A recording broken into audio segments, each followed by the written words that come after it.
السلام علیکم دوستو، آج کی کہانی کا نام ہے زندگی کا مقصد۔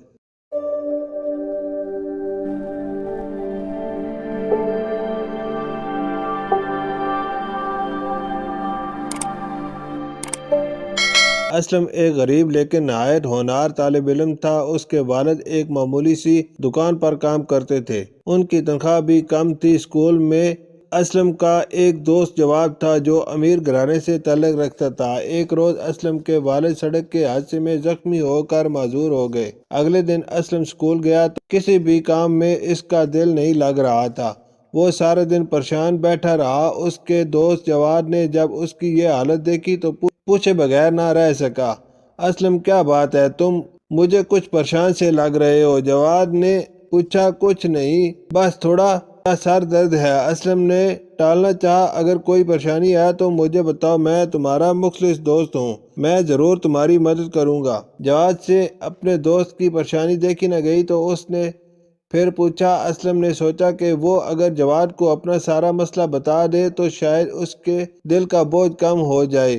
اسلم نے اپنے ابو کے بارے میں ساری بات جواد کو بتا دی اور ساتھ یہ بھی بتایا کہ کام پر نہ جانے کی وجہ سے اس کے والد کو تنخواہ بھی نہیں ملے گی۔ جواد کو اسلم کے والد کے بارے میں سن کر بہت دکھ ہوا۔ میرے دوست، تم پریشان مت ہو، میں اپنے ابو سے بات کروں گا، وہ ضرور تمہارے مسئلے کا کوئی حل نکالیں گے۔ جواد نے اپنے گھر پہنچ کر اپنے ابو کو اسلم کے بارے میں سب کچھ بتایا۔ یہ سب کچھ جان کر جواد کے ابو کا دل بھی غم سے بھر گیا اور انہوں نے اسلم کی مدد کرنے کا فیصلہ کیا۔ اگلے روز اتوار کی چھٹی تھی۔ اچانک اسلم کے گھر کے دروازے پر دستک ہوئی۔ اسلم نے دروازہ کھولا تو سامنے جواد کو اپنے ابو کے ساتھ کھڑا دیکھ کر وہ بہت خوش ہوا اور ان کو اندر لے آیا۔ جواد کے ابو نے بات شروع کی اور اسلم کے ابو کو تسلی دی، آپ بالکل نہ گھبرائیں، جب تک آپ مکمل صحت یاب نہیں ہو جاتے گھر کے خرچ کی طرف سے بے فکر ہو جائیں،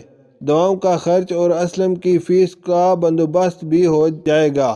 ہم کوشش کریں گے کہ آپ کے گھر والوں کا پوری طرح سے خیال رکھیں۔ یہ سن کر اسلم کے ابو کی آنکھیں آنسو سے بھر گئیں اور انہوں نے جواد کے ابو کا بہت شکریہ ادا کیا اور اس سے اسلم اور جواد کی دوستی مضبوط ہو گئی۔